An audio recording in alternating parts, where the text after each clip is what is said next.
여러분 안녕하십니까? 저는 한국 MBSR 마음챙김연구소 안희영 소장입니다. 이렇게 화면으로나마 여러분과 함께 마음챙김, 자기돌봄에 대해서 말씀을 나눌 수 있는 기회가 돼서 무척 반갑습니다.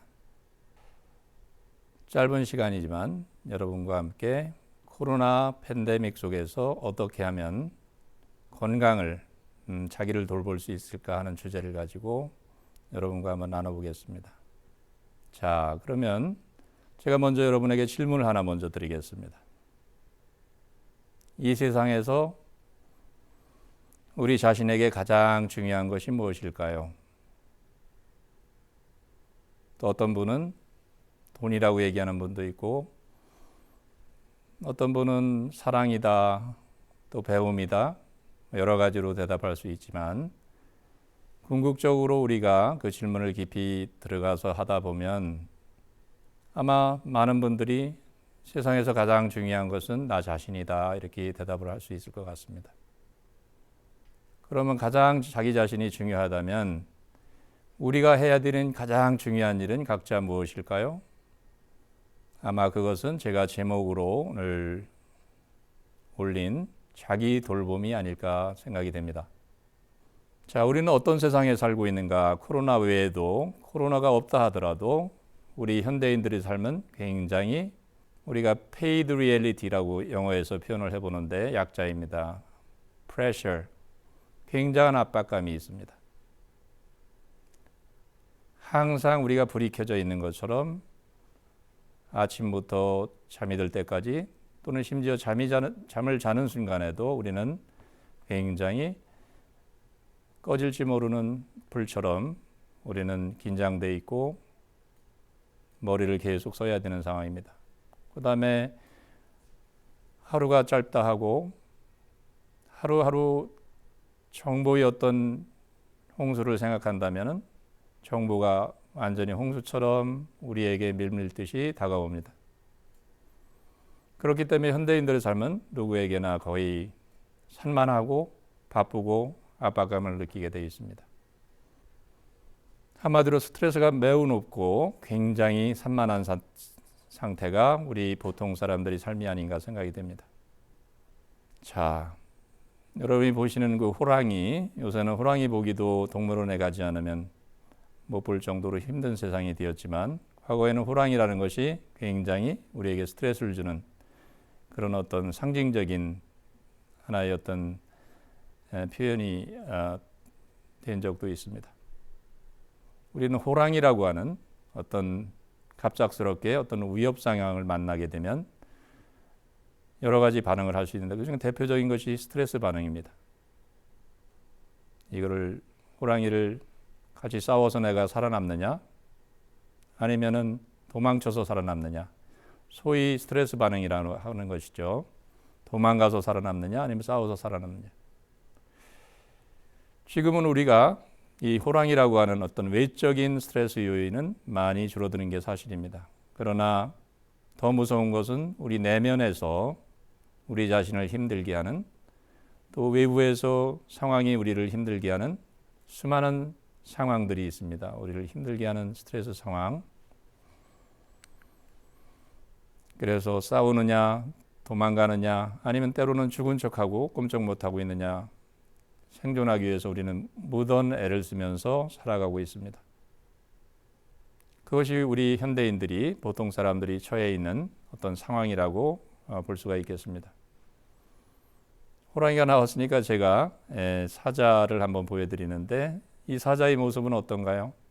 호랑이나 사자나 동물이 왕이라고 하는데, 어떻게 보면 무척 피곤해 보이고 어딘가 얼이 빠져 있는 것 같은, 또 얼굴에 수많은 상처들이 있는 모습입니다. 스트레스 위협 상황에서 우리는 살아남기 위해서 무언가 열심히 각자 살아가지만 삶에서 많은 상처를 입게 되고, 또 지금 보이는 사자의 모습처럼 설령 세상에서 성공했다 하더라도 지치고 뭔가 외롭고 단절된 모습인 경우도 많은 게 사실입니다. 니체라고 하는 철학자는 사람의 성장 과정을 정신 발달 과정을 세 가지로 이렇게 분류를 했다고 합니다. 첫 번째 단계가 낙타의 단계다 해서, 낙타는 대표적인 특징이 무조건 예스를 하는 겁니다. 주인이 짐을 얼마를 실어주든 간에 묵묵히 그 뜨거운 떼약 배틀을 걸어서 주인이 시키는 대로 무조건 예스를 하면서 이해하면서 노예처럼 살아가는 것이죠. 우리가 어렸을 때는 꼭 이게 나쁜 게 아니고, 부모님들이 또 나를 돌봐주는 어른들이 시키는 대로 해야지 인정을 받고 사랑을 받기에 우리는 무던 애를 쓰면서 주변 상황에 맞춰서 살게 됩니다. 어느 정도 나이가 들면 사자 같은 모습을 나타내게 되는 것이죠. 나는 그거 하지 않을 거야. 내가 제일 잘났어. 내 마음대로 할 거야 하면서 자기 주장을 펴면서 자신이 어떤 본 모습을 찾아가기도 하고 또 세상과 싸우기도 합니다. 또 사자 같은 단계가 또 정상적인 발달에서 또 필요한 것이죠. 그때는 무조건 아니라고 얘기하고 내 마음대로 할 거라고 얘기하면서 자기 주장이 강해지는 그 양쪽 다 낙타 같은 삶, 사자 같은 삶이 또 필요하기도 합니다. 그런데 니체는 가장 행복한 상태, 우리가 가야 될 상태를 어린아이처럼 순수한 상태를 이렇게 그렸습니다. 어린아이는 대표적으로 순수하고 자발성이 있고 무언가 지금 이 순간에 온전히 존재하는, 또 놀이 같은 것을 삶을 하나의 놀이로 삼아서 그 순간을 즐기고 열심히 거기서 몰입하는 순수한 모습이 분명히 있습니다. 오늘 여러분에게 소개해드릴 이 마음 챙김 명상과 연민이라고 얘기하는 명상적인 세계도 어쩌면 말하는 어법은 다르지만 니체가 제시한 그 순수성이라든가 창의성, 그 순수한 상태를 우리가 회복하고자 하는 그러한 면에서는 유사한 점이 있지 않을까 생각을 해봅니다. 여러분이 화면에 이렇게 보시면 여러 가지 그 많은 분들, 유명한 분들이 몇 분 나오는데요. 여기 공통점이 무엇일까요? 이미 제목을 통해서 또 앞에서 감을 잡으신 분도 있겠지만 여기 있는 모든 분들이 공통점이 명상이라고 하는 것입니다.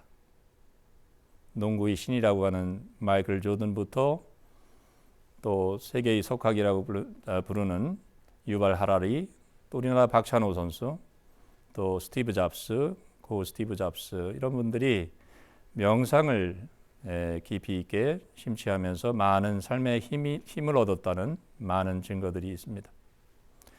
왜 이런 분들이 이렇게 명상을 할까요? 앞에 보시는 빌 게이츠도 나는 처음에 명상에 대해서 굉장히 부정적이었다. 그렇지만 지금은 아내와 함께 명상을 하고 있다. 이렇게 얘기를 하고 있을 정도입니다. 이렇게 많은 셀럽들이 왜 명상을 좋아하고 또 명상에 심취하고 있을까요? 우리나라 실정으로 한번 넘어가 보겠습니다. 다른 나라도 큰 차이는 없지만 명상에 대해서 한번 어떤 게 떠오릅니까? 이렇게 물어보면 많은 분들이 또 명상은 종교적인 거 아니냐, 또 어떤 특정 종교하고 관계된 게 아니냐, 수행 아니냐, 또 초월하는 거 아니냐, 또 어떤 상태를, 특별한 상태를 이렇게 성취하려고 하는 게 아니냐, 이런 말들을 하는데요.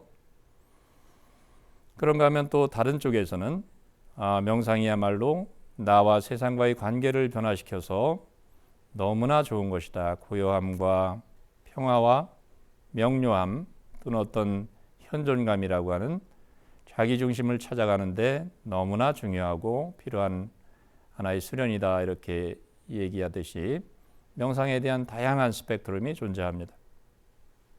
자신이 경험에 따라서 또 명상에 대한 어떤 자신이 어떤 경험을 했느냐에 따라서 명상에 대해서 다양한 시각이 존재한다는 것이죠. 그래서 오늘은 코로나 사태 속에서 어떻게 자기를 돌보는가, 제가 가지고 있는 명상에 대한 생각을 조금 나눠볼까 합니다. 명상이라고 하는 것은 굉장히 다양한 시각이 존재하지만 크게 보면은 두 가지 길로 설명할 수가 있습니다. 하나는 지혜로운 길이다 해서 우리 자신이 어떤 속에 내재되어 있는 지혜를 증장시켜서 삶의 고통을 지혜로서 넘어가는, 극복하는 것을 가르쳐주는 것이 명상이다. 그게 대표적인 명상이 마음챙김 명상이라고 하는 것입니다. 그런가 하면 사랑의 길로 표현되는 따뜻함과 자애심이나 연민심을 가지고 보다 정서적으로 사람을 편하게 해주면서 위로해주는 그런 따뜻함을 강조한 명상이 있습니다. 그걸 사랑의 길로 표현을 해봤는데요. 그럼 결과적으로 우리가 명상할 때 다양한 스펙트럼이 존재하지만 가장 핵심으로 들어가 보면 우리 지혜를 증장시키는 길이 될 수 있고, 또 하나의 길은 사랑, 따뜻함을 키우는 그런 걸로 우리 자신을 잘 돌보게 해주는 아주 효과적이고 심오한 방법이 바로 명상이고, 그거는 하루 이틀에 생긴 것이 아니고 수천 년의 역사 속에서 인간과 함께 내려온 것이다, 이렇게 얘기할 수 있습니다. 그래서 명상하면은 크게 이제 오늘 제가 여러분에게 드리는 말씀은 마음 챙김 명상과 자기 연민심을 강화시키는 사랑의 명상, 자기 연민 명상이 있다, 이렇게 말씀드릴 수가 있고요. 그러면 우리가 한번 그 예를 하나 좀 들어 보이겠습니다. 명상이라는 것이 왜 우리 인간에게 이런 따뜻함을 주는 이런 명상법과 또 지혜를 증장시키는 이런 지혜로운 명상, 이런 것들이 왜 필요한가? 그래서 앞서서 제가 스트레스를 많이 받는 어떤 현대인의 삶, 이런 걸 말씀을 드렸는데요. 여러분들이 한번 동물의 삶과 우리 인간의 삶을 한번 살짝 비교를 해보는 것도 좋은 예가 될 것 같습니다.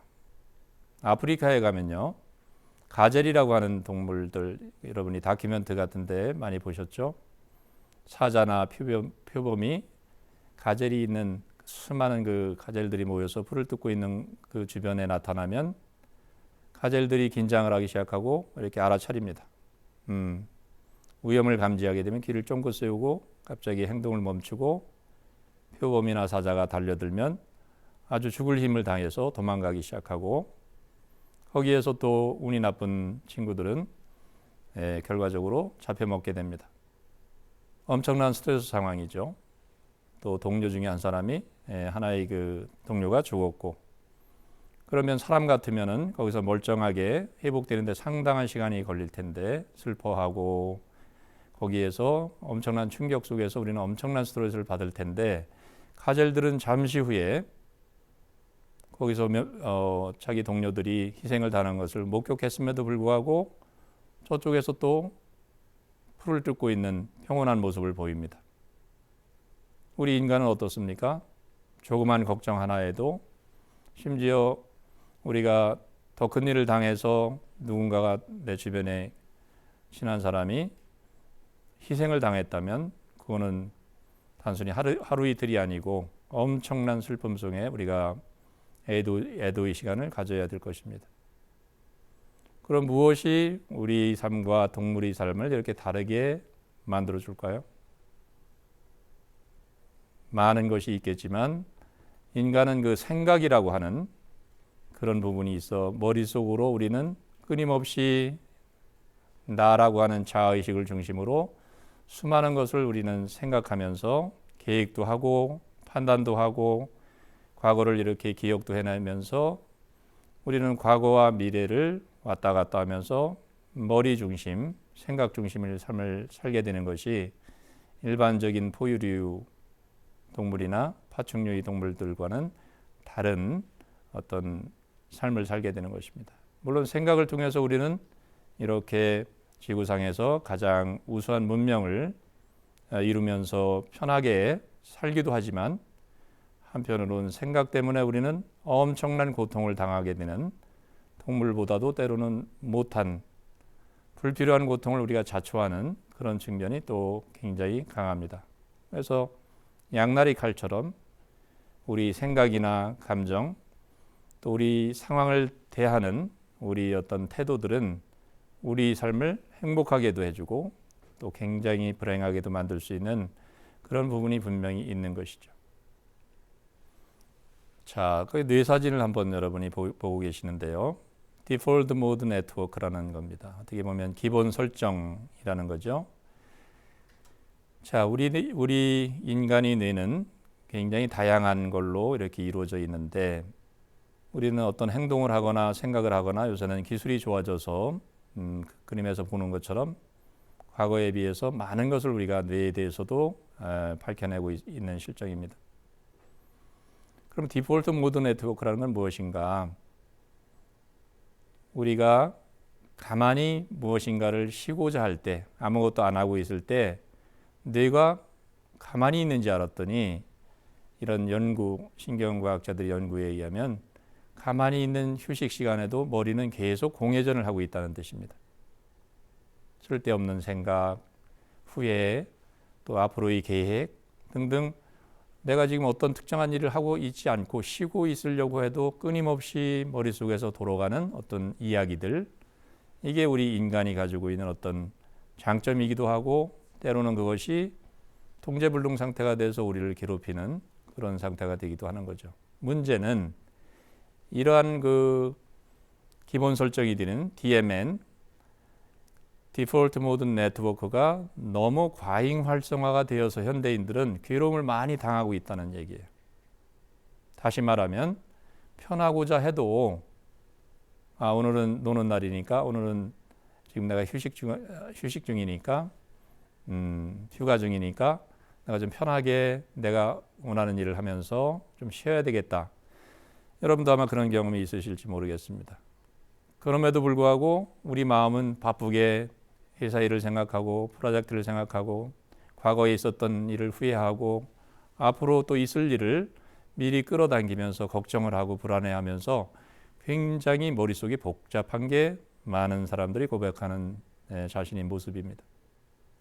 그러면 어떻게 하면 이렇게 가만히 있고 싶어도 잠잠하지 않는 이 뇌를 어떻게 하면 편하게 휴식을 할 수 있을까?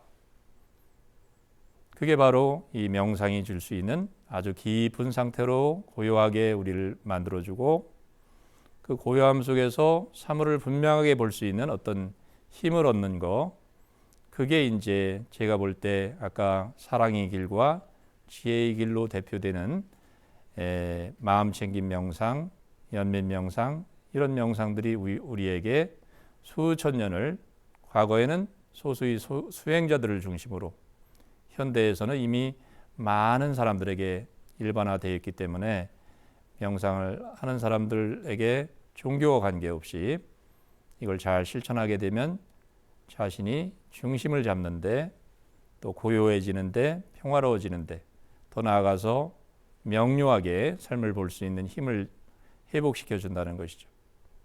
수많은 연구들이 있습니다. 마음 챙김 명상을 하게 되면 이런 디폴트 모드 네트워크가 명상 중에나 또는 실제 일상생활 중에서도 쉬게 된다. 다시 말하면 그런 마음이 막 산만하고 한 상태가 많이 줄어든다는 얘기죠. 그건 우리에게 굉장히 기쁜 소식입니다. 과학적으로 뒷받침이 되는 것이죠. 그럼 이 그 디폴트 모드 네트워크는 우리 뇌로 보면은 이 한 중앙쯤에 이렇게 여기에서 이렇게 많이 이렇게 흩어져 있는 영역들인데, 디폴트 모드 네트워크가 활성화되면 어떻게 될까요?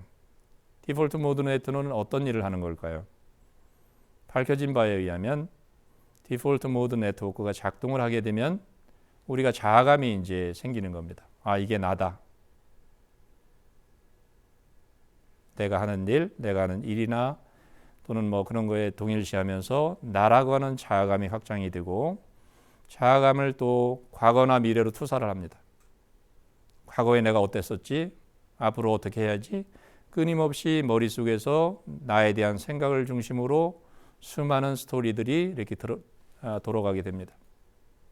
거기에 또 빠지게 되면 우리는 머릿속에만 사는 사람이 되는 것이죠. 그걸 우리는 전문 용어로 두잉 모드라고 얘기합니다.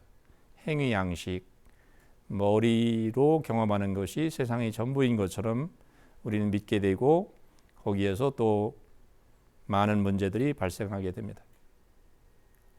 그래서 이 디폴트 모드 네트워크에서 쉬지 못하는 이 과활성화된 이 뇌를, 우리 또 신경망을 어떻게 하면 고요하게 만들고 명료한 상태를 회복할 수 있을까? 그래서 저는 이 명상이 주는 제대로 된 명상을 우리가 한다면 고요함과 평온함, 더 나아가서 사물이 명료하게 보이는 명료함을 얻을 수 있는 게 명상의 효과라고 저는 생각을 합니다. 그러면 이것은 고요함과 명료함이라는 게 명상이 주는 대표적인 어떤 거라면 누구에게나 명상이 유익하다고 볼 수가 있는 것이죠. 내가 어떤 직업을 가지고 있든 남녀노소를 불문하고 내가 고요함을 느낄 수 있다면, 안정감을 느낄 수 있다면 나의 행복을 향한 나의 어떤 그런 부분이 훨씬 더 수월해질 테니까요. 거기에다가 내가 명료해진다면 판단력이라든지 또 살아갈 때 어떤 가치를 잡는다든지 어느 방향으로 갈 건지를 결정할 때 너무나 중요한 부분인 것이죠. 그래서 저는 한마디로 이 두 개를 합쳐서 중심 잡기다.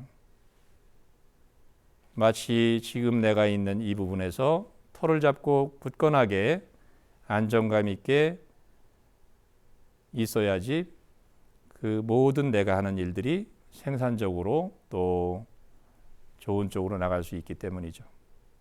우리 이 명상 전통에서는 동양에서 여러분 안에, 우리 모두의 각자 안에 엄청난 그 마음의 힘이 있다, 이렇게 얘기를 하는 것입니다. 그 마음의 힘이라는 게 바로 알아차림 자각이라고 하는 것입니다. 이 알아차림 자각은 우리 안에 모든 사람에게 다 있는 것입니다.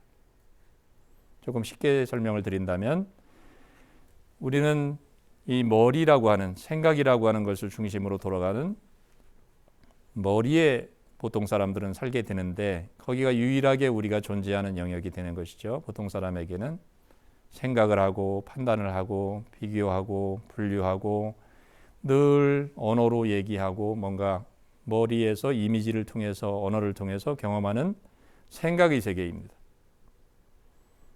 그런데 명상가들은 그것을 옛날부터 놀라운 능력으로 직관으로 다른 세계가 있다는 걸 알게 된 겁니다. 그 세계가 바로 알아차림 자각의 세계다. 생각이 없어도, 아니면 생각과 생각 사이에서 생각에 의존하지 않는다 하더라도 지금 자신이 처해 있는 상황을 그냥 아는 알아차림 자각의 세계가 있는 것이죠. 그러려면 어떻게 해야 되는가? 구체적으로 수많은 방법들이 있지만 가장 핵심적인 방법을 하나를 같이 한번 공유를 한다면 여러분 몸으로 돌아오는 방법입니다. 지금 이 순간 여러분 몸이 어떻게 느껴지는지, 지금 몸에서 어떤 감각들이 일어나고 있는지를 주의를 따뜻하게 기울여서 자신의 몸을 알아차린다면 생각으로 가 있던, 또 생각의 이야기 속에 빠져서 아주 좁은 세계에서 살던 그 마음이 몸으로 돌려서 몸을 느끼고 할 때 자각의 영역, 알아차림이라고 하는 영역이 되살아나고 회복이 되는 것이죠.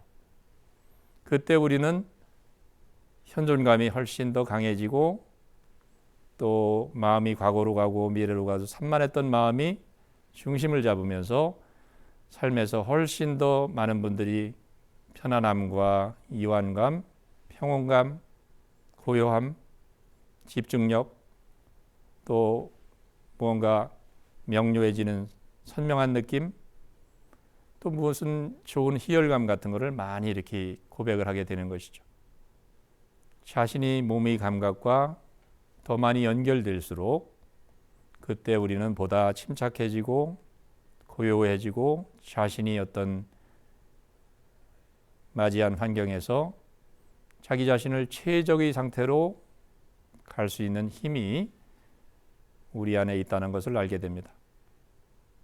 그래서 명상이라는 것은 어떤 특정한 사람에게만 필요한 것이 아니고, 제가 오늘 드리는 명상의 가장 중요한 그 부분은 우리가 가장 존귀하기에, 우리 자신이 가장 세상에서 중요한 것이기에 우리는 자기를 돌보는 그 능력을 회복해야 된다. 그 자기를 돌보는 능력은 어떤 의미에서는 가정에서도 학교에서도 그 제대로 배우지 못하는 그러한 영역일 수 있습니다. 왜냐하면 세상을 살아나가면서 어떻게 하면 나의 값어치를 올릴까? 전문가가 되려 하고 또 그렇게 경쟁에서 이기려고 하면서 외향적으로 많은 신경을 쓰다 보니까 정작 세상에서 가장 중요한 자기 자신을 돌보는 데는 우리가 많이 시간을 들이지 못하는 것도 사실입니다. 마음챙김 명상에서는 에너지를 밖으로만 쏟지 말고 안으로 쏟아서 안으로 주의를 돌려서 자기 자신이 지금 어떤 상태인지, 지금 몸이 어떤 상태인지, 지금 마음에서는 어떤 생각, 감정이 지금 움직이고 있는지를 있는 그대로 자꾸 보는 연습을 통해서 지금 여기에 마음이 돌아와서 초점이 딱 맞는 렌즈처럼, 카메라처럼 자기 중심이 딱 다시 돌아올 수 있을 때, 중심으로 돌아올 수 있을 때 우리가 더욱더 행복한 삶, 자유로운 삶을 맞이할 수 있다, 이런 얘기가 됩니다. 그러면 삶에서 어떤 숨은 차원이라고 할까, 생각의 차원에서는 알 수 없었던 그런 삶의 어떤 많은 다양성들이 마음챙김을 통해서 새롭게 열리는 그런 어떤 부분을 우리가 말씀드릴 수 있겠습니다. 일전에 한번 TV를 언뜻 보다 정호승 시인께서 산산조각이라고 하는 어떤 시를 한번 낭송을 하는데, 마음챙김 이런 명상에서 늘 하던 얘기하고 상당히 유사한 점이 있더라고요. 그래서 제가 많이 공감을 했는데, 거기에서 꿀자는 한번 들었습니다. 시인이 룸비니에서 사온 어떤 부처님 그 상을 어떻게 하다가 이제 집에 와서 깨트려서 산산조각이 났어요. 불상이 얼마나 아까웠겠습니까? 근데 그 시인의 시각은 상당히 독특하더라고요. 산산조각이 나면 산산조각을 얻을 수 있지. 산산조각이 나면 그 산산조각을 산산조각으로 살아갈 수가 있지. 거기에서 보이는 건 절대 긍정입니다. 우리 머리 세계가 늘 나누는 좋은 거, 싫은 거, 옳은 거, 틀린 것, 머리는 항상 이분법으로 세상을 봅니다. 또 때로는 그것이 우리에게 필요하죠. 그런데 문제는 우리가 그 생각이 얘기하는 그 세계에 너무 깊이 함몰하다 보면, 거기에 너무 몰입하다 보면 삶의 전체성을 놓치게 되고, 시인이 노래한 것 같은 그 전체적인 어떤 그런 부분, 지금 내 삶에 다가오는 그 모든 것들을 그대로 수용하는 부분을 놓치다 보면 끊임없이 우리는 고통을 당하게 된다. 그런 부분이 이제 명상에서 공유되는 어떤 사유 중에 하나입니다. 짧은 시간이기 때문에 여러분과 실습을 하면서 사실은 이게 어떤 건지, 마음챙김, 자각의 세계에 어떤 것인지 그러한 부분을 여러분과 이렇게 실습을 하면서 이렇게 같이 가면 좋았을 텐데, 또 오늘 우리에게 허락된 시간은 그런 시간이 아니고 그냥 전체적인 개요 정도를 말씀드렸던 것 같습니다. 다음에 혹시 기회가 된다면 또 여러분들이 또 마음챙김을 잘 배울 수 있는 그런 기회를 갖게 되시거나 또 저하고 또 인연이 되면 또 이런 시간을 통해서 마음챙김과 그 실습을 통해서 더욱더 그걸 체화할 수 있는 그런 시간이 있기를 바라면서 여러분 경청을 해주셔서 감사합니다. 오늘 이야기 여기서 마치겠습니다.